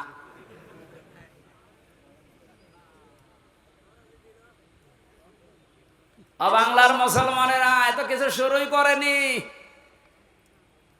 আপনি এতটুকুতে উল্টা পাল্টা মন্তব্য করছেন, এতটুকুতে আপনার মায়া উতলিয়ে পড়ে। ব্যারিস্টার আরমানের স্ত্রীর কাছে আপনি দাঁড়ান তো, কি জবাব দিতে পারেন দেখি? পারবেন? পারবেন না। আশ্বাসীল সমাজের নামে আপনি এত বড় বড় কথা, এত সুন্দর কথা বের হচ্ছে মুখে। যেদিন আমার মাথায় দড়ি দিয়ে, পায়ে ডান্ডা বেড়ি লাগিয়ে, হাতের ভেতরে হ্যান্ডকাপ দিয়ে, কালো কাপড় দিয়ে চোখ বেঁধে টেনে নিয়ে যাচ্ছিল গরুর মতো, কোথায় ছিলেন আপনি সেদিন? ভণ্ডামি করা জায়গা পান না। অমানবতার প্রকাশ্য শত্রু এই যেই কয়েকজন এখন উল্টা পাল্টা কাজের কারণে জনগণের রসানলে পড়ছে, আপনি কি মনে করছেন এগুলো আল্লাহর ওলি? এই ইনুর দ্বারা, এই মেননের দ্বারা, কালামানিকের দ্বারা, বিশেষ করে শিক্ষা ব্যবস্থা ধ্বংসের পেছনে এই দীপমণি এবং এই নভেলের দ্বারা যত ক্ষতি হয়েছে, এ জাতি কোনোদিনও ক্ষতি পোষাতে পারবে না। আপনি দেখেছিলেন কত নিচে নেমেছে শিক্ষা ব্যবস্থা, একেবারে নিচে নেমে গেছে এই মুসলমানের দেশ, 96% মুসলমান আমরা। অথচ ইসলাম ধর্ম পড়াচ্ছে দেখলাম একজন হিন্দু। কোথায় নেমেছেন আপনি? এরপর আপনার মায়া লাগে, টুকরা টুকরা করলেও গায়ে ঝাল মেটে না। কারণ আমারে শুধু ধ্বংস করেন, আমার পুরা প্রজন্ম ধ্বংস করে দিয়েছে। আল্লাহ দয়া করে হাত দিয়ে বাঁচিয়েছে, নয়তো আমরা ধ্বংস তো হয়ে গিয়েছিলাম। 96% মুসলমানের শেষে যদি একটা হিন্দু ইসলাম ধর্ম বই পড়ায়, তে কোথায় আছে আপনি শিক্ষা ব্যবস্থা বলেন?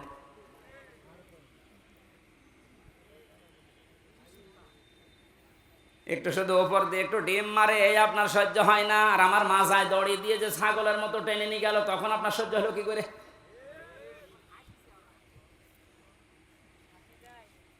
রব্বুল আলামিন বলেন এই যে যত জ্ঞাতি গোষ্ঠী ছিল, দলের লোক ছিল, এ সব কিছুকে বলবে আল্লাহ দিয়ে দিলাম, নেন আমারে আপনি মুক্তি দেন। আল্লাহ বলেন এতটুকুই শেষ করেনি, ওমান ফিল আরদি জামিআ, ওর দুনিয়ায় যত সম্পদ ছিল সব ও দিতে চাইবে। সুম্মা ইউনজি, এরপরও বলবে আল্লাহ তুমি আমাকে বাঁচাও বাঁচাও বাঁচাও, এই আওয়াজটা হবে। তাফসিরে 3 বার এই আওয়াজ দেওয়ার পরে আল্লাহ বলেন কাল্লা, কখনো না, ইন্নাহা লাযা, ও নওগাঁবাসী, শুধু ওয়াজ শোনার জন্য শুনছেন, আমি বলার জন্য বলছি তা না, এটা মিলান। এতগুলো কথা বলতে বলতে আল্লাহ কেমন কঠিন ধমক দিলেন দেখেন। ও তার নিজের সন্তান, স্ত্রী, বন্ধু বান্ধব, ভাই, দলের লোক, গোষ্ঠীর লোক, দুনিয়ার সব সম্পদ দিতে রাজি আছে, যে শুধু মুক্তিপণ হিসাবে দিলাম, আমাকে মুক্তি দেন। আল্লাহ ধমক দিয়ে বলবেন কাল্লা, কখনোই না, ইন্নাহা লাযা, তোকে আমি লাজাই দেব। এখানে একটা শিক্ষা পাবেন, শুনতেছেন? শিক্ষাটা কি? ইন্নাহা লাযা, তোকে আমি লাজাই দেব। লাজা কি? জাহান্নামের একটা দরজার নাম। যে 7টা দরজা আল্লাহ বানিয়েছেন জাহান্নামের, হুতামা, হাবিয়া, জাহিম, জাহান্নাম, সাকার, এই যে লাজা, এটা একটা ভয়ঙ্কর দরজা। আল্লাহ বলেন নাযাআতাল লিশাবা, এ দরজা দিয়ে প্রবেশ করার সঙ্গে সঙ্গে মানুষের চামড়া খসে পড়ে যাবে।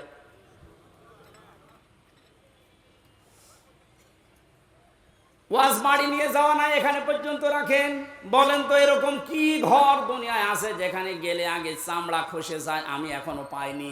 মাটির নিচে যতগুলো ঘর দেখেছিলাম, হ্যাঁ শাস্তি আছে, কিন্তু ঢোকালেই চামড়া খসে যায়, আমি পাইনি, দেখিও নি। তা আল্লাহ এমন ঘরের পরিচয় দিচ্ছেন লাজা, এখানে গেলে আগে চামড়া খুলে যায়। তাহলে ঘরটা ভয়ঙ্কর। কথা বলে না কেন? এ পৃথিবীর জমিনের সবচাইতে ভয়ঙ্কর ঘরের নাম হচ্ছে আয়না ঘর। কথা বলে না কেন? আর আল্লাহ বলেন লাজা এত ভয়ঙ্কর, এখানে গেলে আগে চামড়া খসে পুরা চামড়াহীন হয়ে যাবে। নাযাআতাল লিশাবা, কাদেরকে ঘরের ভেতরে দেব চামড়া খসাতে জানো? দেখেন তো আপনার মেলে কিনা। তাদউ মান আদবারা ওয়া তাওয়াল্লা, এই ঘরের দরজা নাম ধরে ধরে তাদেরকে শুধু ডাকতে থাকবে যারা ইসলামের কথা শোনার পরে, সঠিক কথাগুলো শোনার পরে মুখ ফিরিয়ে নিত, অ্যাবাউট টান করে অহংকার করে চলে যেত। আমার মনে হয় বাংলাদেশে এখন এই চরিত্রের মানুষ আছে। চোখে আঙ্গুল দিয়ে দেখিয়ে দে যে এটা সঠিক পথ, কোরআনের পথ, আল্লাহর নাম নিয়ে বলা হয়, রসুলের হাদিস দিয়ে বলা হয়, এরপরও অ্যাবাউট টান করে মুখ ফিরিয়ে অহংকার করে চলে যাচ্ছেন। এর পরবর্তী তো আরো খারাপ কথা দিয়েছেন আল্লাহ, ওয়াজামাআ ফাআওয়া, এই লাজা নামক জাহান্নাম তাদেরকে ডাকবে যে মানুষগুলো সম্পদ আদি শুধু জমা করেছিল, পঞ্জীবিত করেছিল, আর মনে করেছিল এটা আমার কাছে থাকবে। এ জালেমরা যেটা মনে করেছিল। আমার তো মনে হয় কোরআনের সূরা মারিজের এই আয়াতগুলো পড়লে জালেমদের সাথে খাপের খাপ, মুমতাজের বাপ মিলে যাচ্ছে না?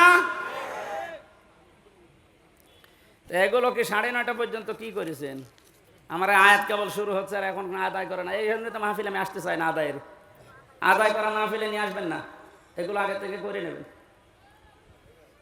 তাফসীর করতে লিখে দিয়েছেন, আমি তা যা শেষ করবো তো আয়াতগুলো, নাকি আগে এটা করে নেব? শেষ করে এখন থাকবেন তো নাকি টাকা কথা তোলা কথা বললে অত চলে যাবেন? নেন 5-7 মিনিট না, 4 মিনিট সময় দিলাম, 4 মিনিট। যারা যাচ্ছে যা আছে সব আগে দিয়ে দেন, এরপরে শব্দে যাবো আবার, তাড়াতাড়ি করেন। আরে হোসাইন কই গো, হোসাইন কই?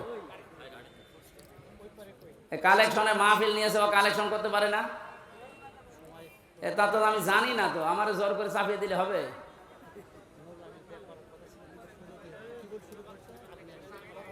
তো ওরা যে আমি বলে দিলাম 9:15 আসবো, তাও তো আমার শুরু করতে করতে 9:45 বেজে গেছে। সুবহানাল্লাহ। যারা আছে এই যে ব্যাগ নিয়ে, আপনি একটু দয়া করে 4 মিনিট সময় দিচ্ছে, এখন বাজে 49, 49 বাজে 56 আগে শেষ করা লাগবে, তাড়াতাড়ি করে। সুবহানাল্লাহ। এই ছেলে, এই বসো। এই বাজে কোথায় আছে এটা? আলহামদুলিল্লাহ, লা ইলাহা ইল্লাল্লাহ, সুবহানাল্লাহ, আলহামদুলিল্লাহ, লা ইলাহা ইল্লাল্লাহ, লা ইলাহা ইল্লাল্লাহ, মুহাম্মাদুর রাসূলুল্লাহ, সুবহানাল্লাহ, আলহামদুলিল্লাহ, লা ইলাহা ইল্লাল্লাহ, সুবহানাল্লাহ। আপনারা বসেন ভাই, যারা দিতে চায় দিতে থাক, আপনারা বসেন। আপনার টাকা যদি কোরআন প্রসারে যদি খরচ না হয়, তো কোথায় খরচ করবেন আপনি বলেন? যা খাচ্ছেন ওগুলো পায়খানা করে নষ্ট করছেন, আর এইটা জান্নাতে আপনার বিল্ডিং তৈরি হবে। যতটুকু সমর্থ আছে, যদি 5 টাকা দেওয়ার ক্ষমতা থাকে 5 টাকা দিয়ে যাবেন।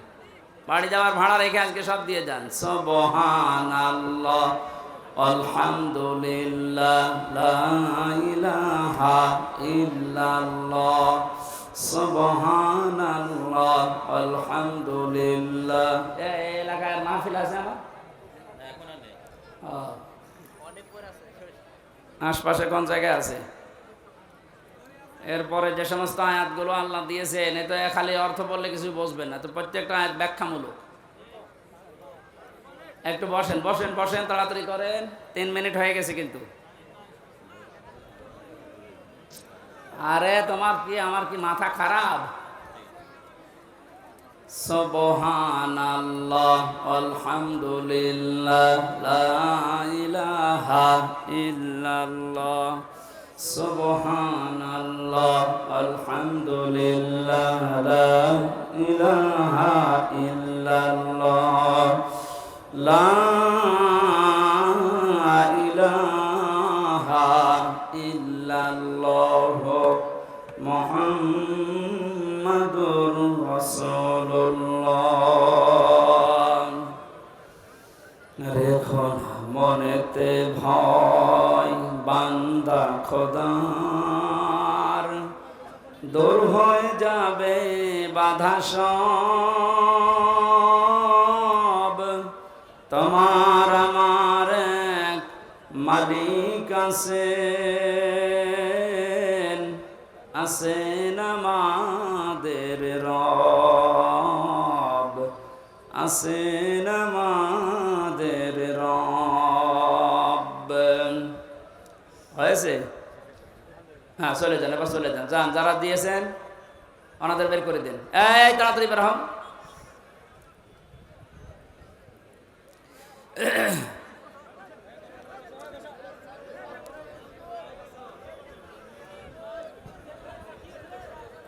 আল্লাহুম্মা সাল্লি আলা মুহাম্মাদ ওয়া আলিহি ওয়া আসহাবিহি ওয়া বারিক ওয়া সাল্লিম। বসেন বসেন, তাড়াতাড়ি বসেন।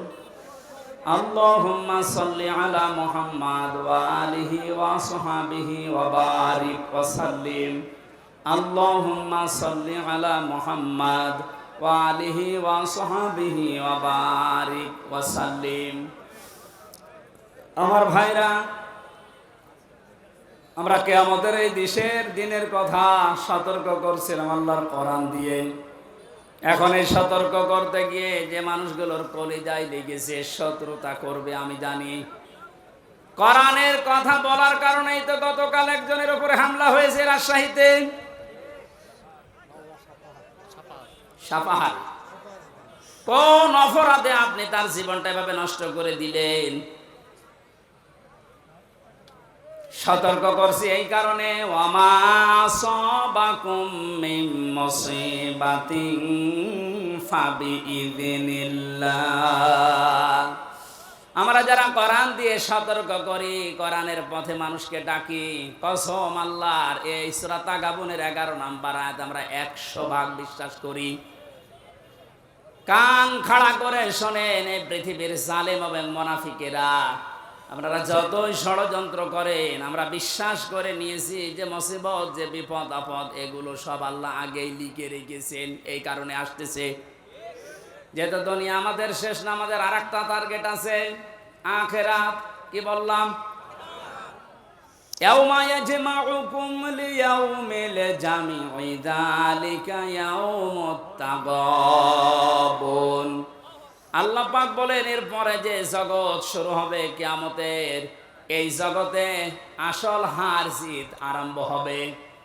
সুতরাং আমরা ওই হার জিত চাই যেখানে সফল হলে আসল সফলতা, যেখানে বিফল হলে আসল বিফলতা। এই জন্য আমরা সফল হওয়ার জন্য এই পথে এসেছি। সতর্ক করছি কোরআন দিয়ে, আপনি যদি উল্টাপাল্টা ধারণা আমার প্রতি রাখেন যে এর ক্ষতি করব, আমি বিশ্বাস করে নিয়েছি এইটাও লেখা ছিল। কথা বলেন না কেন?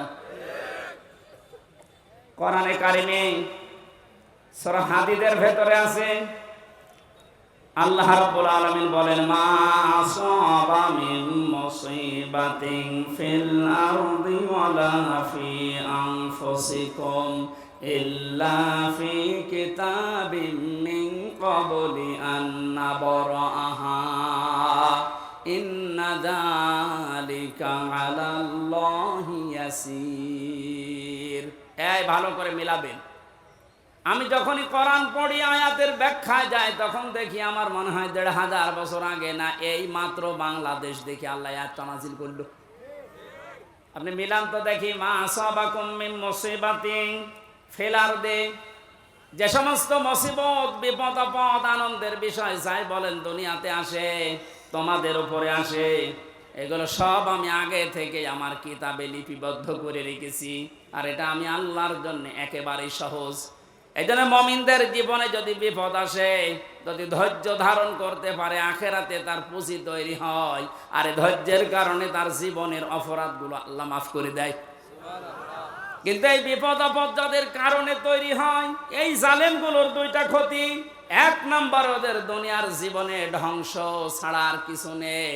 কারণ জালেমদের জন্য আমি ওই দিন বলেছিলাম যে বরদোয়া, জালেমদের জন্য মামলা দায়ের করবে সরাসরি আল্লাহ। এ বাংলাদেশে চলো জালেম ছিলেন, আপনি নিজে তো জানেন যে আপনি জালেম কিনা। আপনি জালেম যারা ছিল তারা আল্লাহর মামলার আসামি। আল্লাহর মামলার আসামিদের দুনিয়া আখিরাত তো শেষই। কথা বলেন না কেন? এই জন্য আমরা যারা বিপদে পড়ি, আমাদের কোনো আফসোস নেই, জানি এগুলো কিতাবে লেখা আছে, হবে এটা। দুইটা উপকার আমাদের জন্য। আমরা যদি কোনো নিয়ামত পাই, একেবারে আনন্দে আত্মহারা হয়ে উল্টা পাল্টা কাজে আমরা জড়িয়ে পড়ি না। আজ দুনিয়াদার যারা দেখতে পেলাম, এই ৫ তারিখ থেকে এই ৩১ তারিখ পর্যন্ত, আখেরাতের টার্গেট যাদের নেই, কিতাবে যাদের বিশ্বাস নেই, এই মানুষগুলো ৫ তারিখ থেকে ৩১ তারিখ পর্যন্ত বিজয় একটা পাওয়ার পর পরে তারা লুটপাট আরম্ভ করে দিয়েছে। তাদের পূর্বের চরিত্র আবার মনে হচ্ছে ফিরে এসেছে। কিন্তু কোরআনে কারীম জানাচ্ছে, লিকাইলা তাসাউ আলা মা ফাতাকুম ওয়ালা তাফরাহু বিমা আতাকুম আল্লাহু লা ইউহিব্বু কুল্লা মুখতালিন ফাখুর। আমি তোমাদের উপরে বিপদ দেই এই কারণে, আনন্দ দেই এই কারণে যে বেশি নিয়ামত পাওয়ার পরে আবার এরকম মনে করবা না যে যা আর দুনিয়ায় চিন্তা নেই, যা পাবো তাই খাবো না। আবার বিপদে পড়লে হাই হতাশ করবা না। বেশি আনন্দিত হওয়া যাবে না, আবার দুঃখে মন ভারাক্রান্ত করে থাকা যাবে না। মুমিন যারা, তাদেরকে কোনোদিন হতাশা পেড়ে বসে না। মুমিন যারা, যাদের ভেতরে আল্লাহর পরকালের বিশ্বাস আছে, ওরা সব সময় এক। এর বাস্তবতা আপনি এখন লক্ষ্য করছেন আমিরে জামাতের কথায়, তার অ্যাক্টিভিটিস আপনি দেখতে পাচ্ছেন না। লোকটা বিপদও যেরকম ছিল, এই আনন্দও সেরকমই আছে। ৫ থেকে ৩১ তারিখ পর্যন্ত এই ২৫ দিনের ভেতরে তার মুখে একবারও শুনেছেন যে এত অত্যাচারিত হয়েছে এবং ঠিক ওই রকম করে আপনারা শুরু করেন, বলেছে একবার? আপনি তো তার মতো অত বিপদে পড়েননি।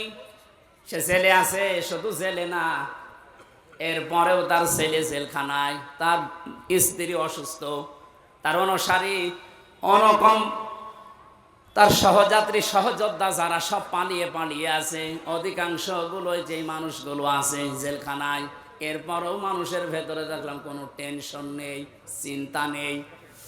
আল্লাহ রাব্বুল আলামিন জানিয়েছেন, হে নবী, এই মানুষগুলোকে বসেন, এক জায়গায় বসেন,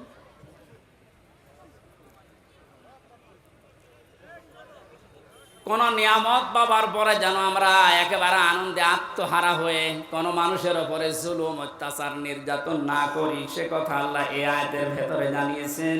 কারণ আল্লাহ পাক অহংকারী এবং ফখর করে যারা চলে, এই মানুষগুলোকে কোনোদিন ভালোবাসেন নাই, বাসবেনও না।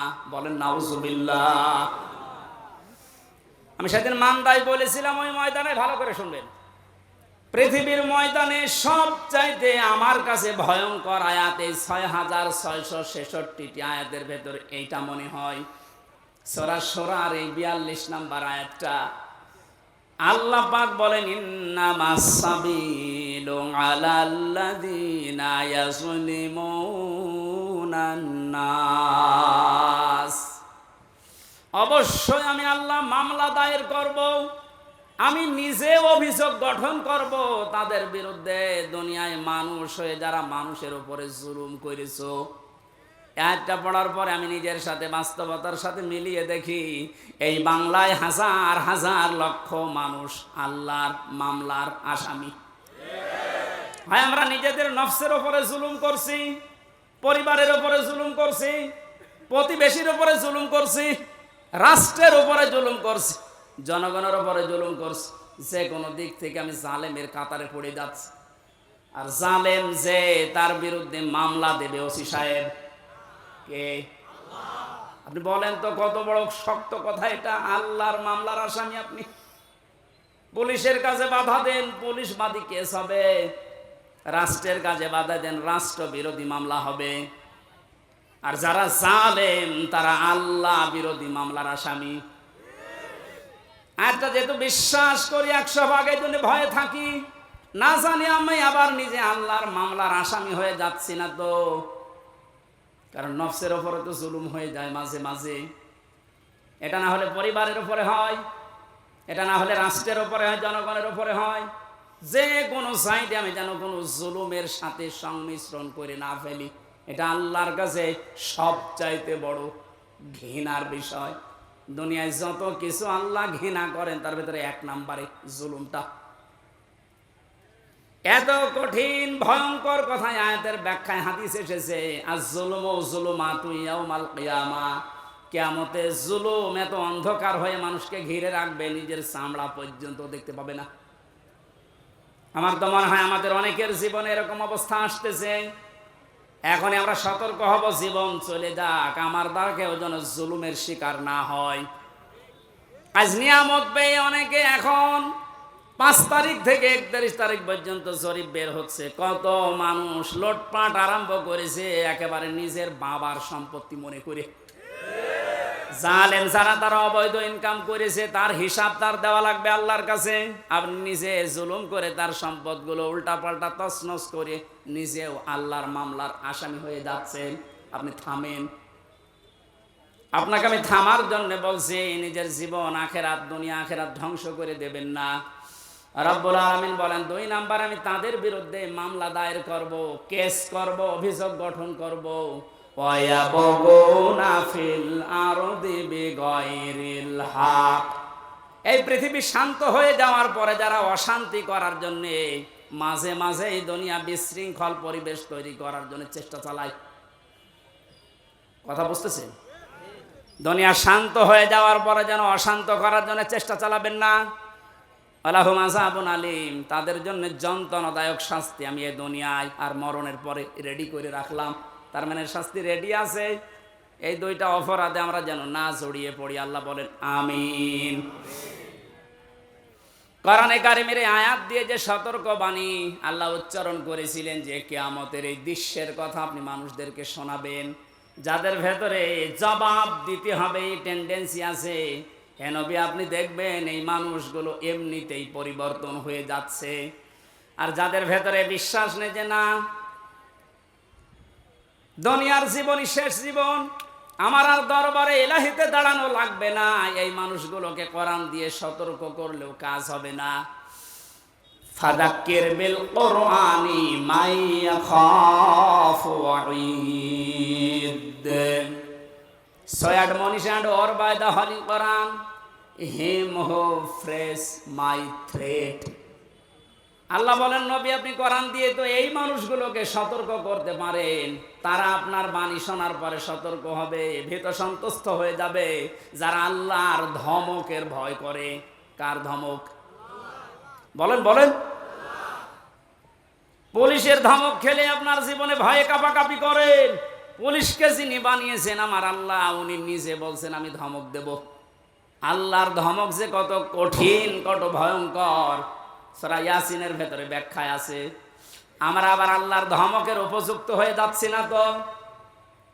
আমাদের জীবন এখনই থামানো লাগবে। এমন এমন কোনো কাজে আঞ্জাম দেওয়া যাবে না যে আমরা আবার আল্লাহর মামলার আসামি হয়ে যাচ্ছি, আল্লাহর ধমকের উপযুক্ত হয়ে যাচ্ছি।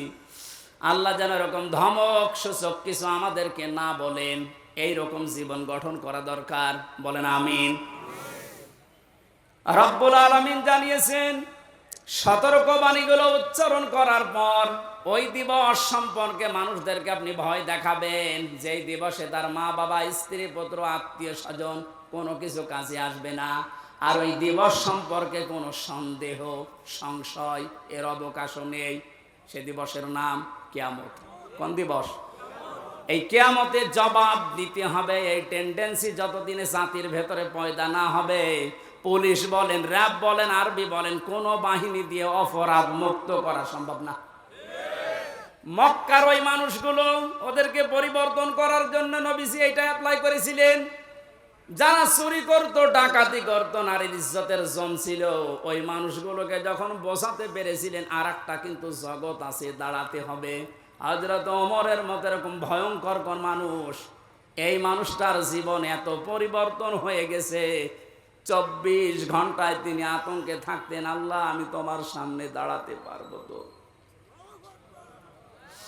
রাষ্ট্রের সর্বোচ্চ দায়িত্বে ছিলেন হযরত আবু বকর। আজ এই যে 1600 মানুষ, 28 জন মানুষ দায়িত্বে ছিল, আমি হাদিসটার সাথে মাঝে মাঝে মিলাতাম। আল্লাহ, ওনার সন্তান আব্দুল্লাহ একদিন পায়েস খেতে চেয়েছিল। স্ত্রী ডাক দিয়ে বলছেন, স্বামী আপনি তো দেশের দায়িত্বে আছেন, যে টাকা পয়সা নিয়ে আসেন এর দ্বারা আজকে পায়েস তৈরি করা সম্ভব না। আপনি এক কাজ করেন, বাইতুল মালে যিনি আছেন অর্থমন্ত্রীর দায়িত্বে, তারে বলেন আগামী মাসের বেতনটা যেন আমাদেরকে দিয়ে দেয়। উনি বললেন ঠিক আছে দেখি। অর্থমন্ত্রীর কাছে বাইতুল মালে যিনি খাজানচিতে আছে বললেন আগামী মাসের যে বেতন পায়, মনে করেন 1200 দিরহাম, আমার আপনি দিয়ে দেন, আগামী মাসে আমার আর দেওয়া লাগবে না।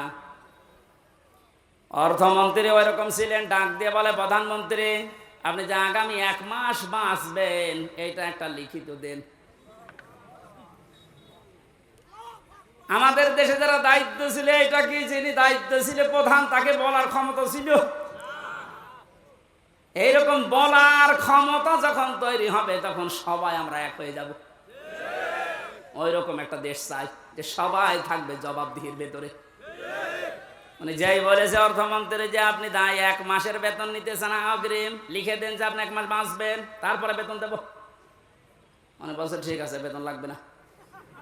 স্ত্রীর কাছে গিয়ে বলছে, স্ত্রী হবে না, আমার এই শর্ত দিয়েছে, কিন্তু আমার তো কোনো গ্যারান্টি নেই। স্ত্রী আর কথা জবাব দিতে পারে নাই।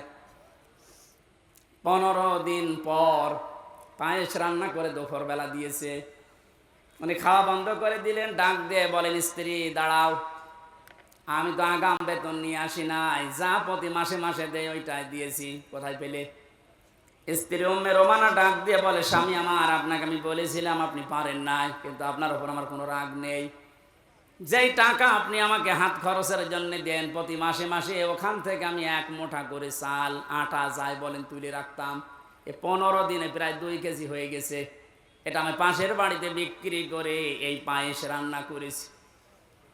হযরতে আবু বকর সিদ্দিক সন্তান আব্দুল্লাহ খাবার খাচ্ছিলেন। আব্দুল্লাহকে ডাক দিয়ে বললেন, তাড়াতাড়ি খেয়ে শেষ করো। ছেলেটার হাত ধরে নিয়ে গেলেন বাইতুল মালে। অর্থ মন্ত্রণালয়ের দায়িত্বে যিনি আছেন খাজানসি অর্থমন্ত্রী বললেন, ভাই আগামী মাস থেকে অন্তত 1200 টাকার জায়গায় আমার 1000 টাকা করে বেতন দেবেন। কারণ আমি যা দেখলাম 1000 টাকা হলো আমার সংসার চলে যাচ্ছে। ওই 200 টাকা থাকলে আমার জনগণের কাজ হবে। কি টেন্ডেন্সি তৈরি করেছিলেন তারা, বলেন তো? তারাও তো আমার মতোই মানুষ ছিল, আমরা পারি না কেন? এই যে জবাব দিতে হবে আমার মালিকের সামনে দাঁড়িয়ে, এটা যতক্ষণ পর্যন্ত 100 ভাগ আপনি বিশ্বাস না করবেন, আপনার দাড়ি লম্বা হতে পারে দরবেশের মতো, আপনার জুব্বা লম্বা হতে পারে, 14 বার হজ করতে পারেন, কিন্তু আপনার জীবন পরিবর্তন হবে না। আপনার জীবনকে আপনি পরিচ্ছন্ন করতে পারবেন না। নওগাঁবাসী, আমি আমার ইমান থেকে কথা বলছি, যতটুকু আমি মানতে পারবো বলে বিশ্বাস করি আমি ততটুকুই বলছি। আমরা যেন এই রকম চরিত্র অর্জন করতে পারি কোরআন কেন্দ্রিক, বলেন আমিন। ফারিকুম ফিল জান্নাতি ওয়া ফারিকুম ফিস সাঈর। সর্বশেষ আল্লাহ যখন শেষ করে দেবেন বিচার আচার, এক দলকে জাহান্নামে পাঠিয়ে দেবেন, এক দলকে জান্নাতে পাঠিয়ে দেবেন। এইটাই ফাইনাল, এই শেষ। আমরা যেন যে কোনো এক দলে যেতে পারি তা না। এই যে ফারিকুম ফিল জান্নাহ, আল্লাহর বানানো যে বাগান জান্নাত, এইটাই আমার জীবনের আসল টার্গেট বানানো দরকার। এখানে না যাওয়া পর্যন্ত আমার কোনো বিশ্রাম নেই। কারণ আসল জীবনের সফলতা কিন্তু এই বাগানটা। ফামান যুহজিহা আনিন নার ওয়া উদখিলাল জান্নাতা ফাকাদ ফাজ।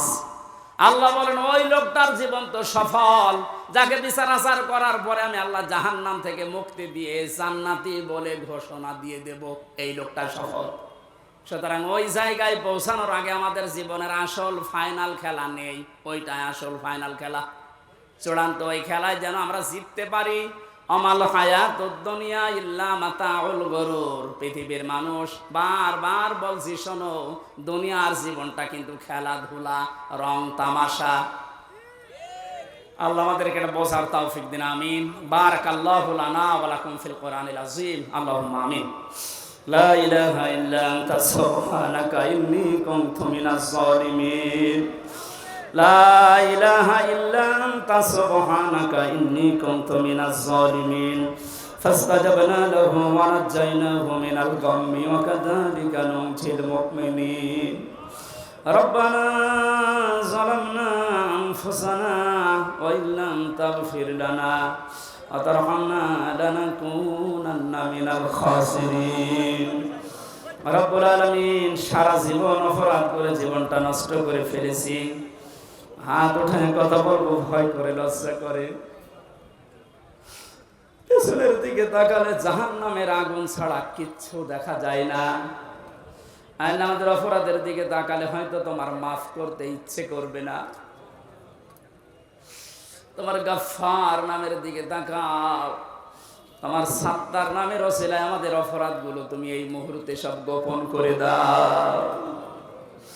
বড় ভয় লাগে কিয়ামতের এই কঠিন ময়দানে কোটি কোটি মানুষের সামনে আমাদেরকে দাঁড় করিয়ে আবার অপমান করবা না তো?